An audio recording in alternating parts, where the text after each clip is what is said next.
नमस्कार दर्शकों, इंटरनेट की दुनिया बड़ी अनोखी है। किसी को रातों रात इसमें पहचान मिल जाती है तो कोई रातों रात वायरल हो जाता है।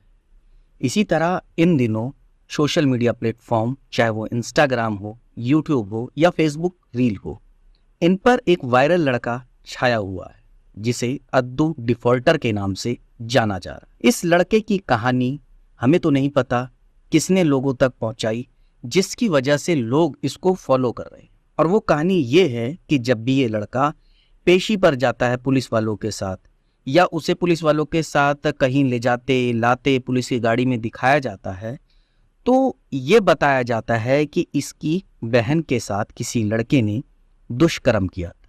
उस लड़के को इसने, जिसका नाम अद्दू डिफॉल्टर है, मार दिया था और अपनी बहन का बदला लिया, जिसकी वजह से लोगों को ये लड़का काफी पसंद आ रहा है। और इस कहानी की वजह से ये लड़का वायरल भी हो रहा है। ये लड़का इतना वायरल हो रहा है कि इस समय सारे प्लेटफॉर्म पर इसकी रील्स आपको देखने को मिल जाएगी। पर यह बात सही नहीं है, यानी कि ये कहानी बिल्कुल सही नहीं है। ना तो इसकी बहन के साथ किसी ने कोई दुष्कर्म किया और ना ही इसने अपनी बहन का कोई बदला लिया। ये लड़का तो नशेड़ी है, छोटी मोटी चोरियां करता है, लोगों को लूटता है अपने नशे के लिए। इस लड़के ने एक यूसुफ नाम के लड़के को मात्र कुछ पैसों के लिए, जहां 350 रुपए के लिए, उसको मार डाला था। चाकू से इतने वार किए कि वो लड़के की ऑन द स्पॉट ही मृत्यु हो गई थी। और ये निडर लड़का, यानी कि इस लड़के को पुलिस का इतना भी खौफ नहीं था, उसकी डेड बॉडी के पास खड़े होकर इसने डांस तक किया था।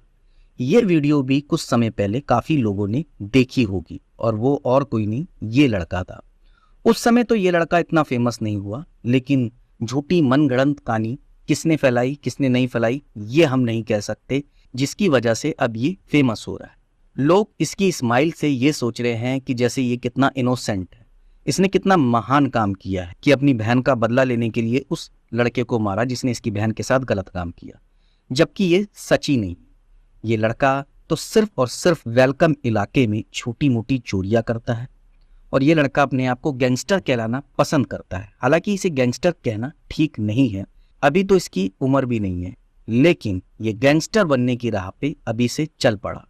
आप देख सकते हैं कि कई बार पुलिस वाले इसे ले जाते हैं, मजिस्ट्रेट के सामने भी, पुलिस वालों के साथ भी इसके चेहरे पर कोई शिकन नहीं है और ये स्माइल करता हुआ जाता है। इसे बड़ी खुशी हो रही है आज की डेट में जब से ये वायरल हो रहा है। दर्शकों, मैं आपको बता दूं कि लोग जो इसकी वीडियोस को वायरल कर रहे हैं, या जिसने इसकी कहानी झूठी फैलाई है, या इसकी इस तरह की वीडियो को शेयर कर रहे हैं, वो इसके ही शायद अपने हैं।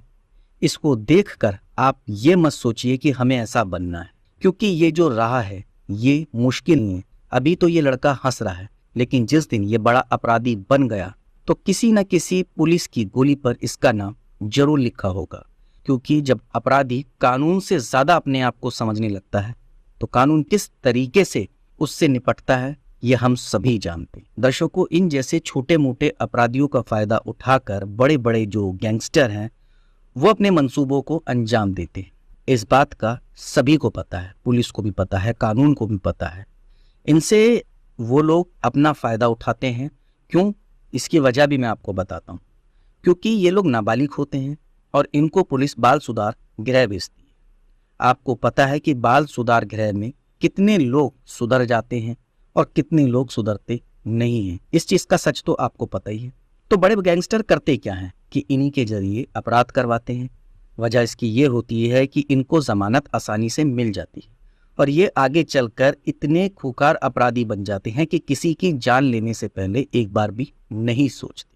पुलिस को इन जैसे अपराधियों के लिए कड़े और सख्त कानून बनाने पड़ेंगे, क्योंकि अगर पुलिस कड़े और सख्त कानून नहीं बनाएगी तो ये जैसे अपराधी किसी भी इनोसेंट की, किसी भी शरीफ इंसान की कब कहाँ किस जगह जान ले ले पता भी नहीं।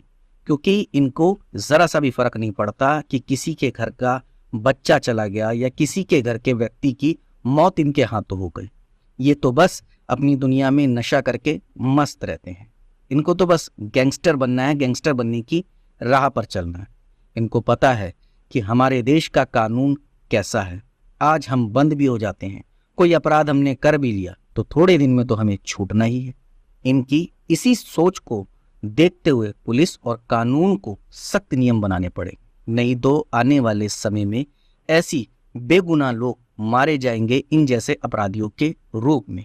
पुलिस इनको नाबालिग समझकर बाल सुधार गृह में भेज तो देती है, लेकिन अगर आप पिछले कुछ दिनों में देखेंगे तो ज्यादातर अपराधों को इन नाबालिगों ने ही अंजाम दिया है और ज्यादातर केसों में मर्डर ही देखने को मिले हैं जो इन नाबालिगों के हाथों ही हुए।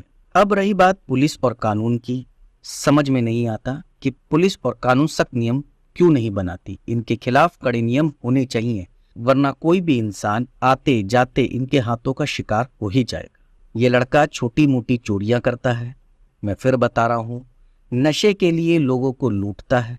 उस रात भी यही हुआ था, जिसकी वजह से आज ये फेमस हो रहा है। फेमस इस वजह से भी हो रहा है, हालांकि जब इसने इस अपराध को अंजाम दिया था तब तो इसका पता ठिकाना भी नहीं था, लेकिन अचानक जितनी बार इसको पेशी के दौरान लाया गया, बस ये वायरल होता गया। इसकी वजह ये क्योंकि इसके हाथों में हथकड़ी और पुलिस के साथ चल रहा है, फिर भी इसके चेहरे पर एक मुस्कान है। मजिस्ट्रेट के सामने बैठा है कोर्ट में, फिर भी इसके चेहरे पे मुस्कान है। पुलिस पीसीआर में बैठा है, फिर भी इसके चेहरे पर मुस्कान है। तो लोगों को लग रहा है कि ना जाने कितना बड़ा ये डॉन है, किसी से डरता नहीं है। देखो कितना बेखौफ है, हमें भी ऐसा बनना चाहिए। पर मैं यही कहूँगा कि आप इस जैसी सोच ना रखें, ना ही ऐसी मानसिकता रखें, क्योंकि जो जितना अपने आप को डॉन या बहुत बड़ा गैंगस्टर समझता है, आगे चल के उसके साथ क्या होता है ये सभी को पता है, मुझे बताने की ज़रूरत नहीं है। तो इसलिए इस लड़के को मासूम मत समझिए, ये मासूम नहीं है। ये लड़का नाबालिग ज़रूर है, लेकिन ये एक दरिंदा है। वो इसलिए कह रहा हूँ मैं कि जब उस बच्चे को मात्र कुछ पैसों के लिए ये मार रहा था तो चाकू से इसने इतने वार किए और वहाँ खड़ा भी रहा और नाचता भी रहा, इसके चेहरे पर जरा सी भी शिकन नहीं थी। भले ये नशे में था और नशे के लिए ही ये सब चीज़ करता है, लेकिन इंसान नशे में ये नहीं भूलता कि हम क्या कर रहे हैं क्या नहीं कर रहे। इसलिए आप सतर्क रहें ऐसे लोगों से और ऐसे लोगों की तरह खुद को ना बनने दें। अगर आपके बच्चे भी इस प्रकार की कोई वीडियो देख रहे हैं जिसमें इस तरीके के अपराधी जेल से आते हैं जाते हैं, अपने आप को बेखौफ डॉन बन के दिखाते हैं, उनको मना कीजिए, उनको पढ़ाई कराइए, उनको अच्छी चीज़ों को सिखाइए, उनको कोई बड़ा अधिकारी बनाने की प्रेरणा दें, ना कि ऐसे लोगों की राह पर चलने की।